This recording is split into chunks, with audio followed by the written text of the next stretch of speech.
வணக்கம் நண்பர்களே. எனக்கு மிக பிடித்த எழுத்தாளர்களில் ஒருவர் பாலகுமாரன். அவரை நிறைய விஷயங்கள் அவரை பற்றி நான் ஷேர் பண்ணணும்னு நினைக்கிறேன். அன்புக்கு பஞ்சம் இல்லை அப்படின்னு ஒரு புக்கில் இருந்து அவர் எழுதினது. கடவுளே கூப்பிடு, மறுபடி கூப்பிடு, கடவுளை மனசுக்குள் அழை, கையேந்து, கதறு, வேண்டுமனவற்றை கேள், உன் விருப்பத்தை தெளிவாக சொல், விடாப்பிடியாக நில், கேட்டது கிடைக்கும்.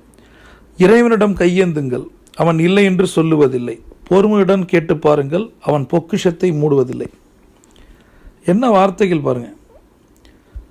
பாலகுமாரனை படிக்கக்கூடாது நான் கேட்டுக்கிறேன். பாலகுமாரனை உணருங்கள். C on top.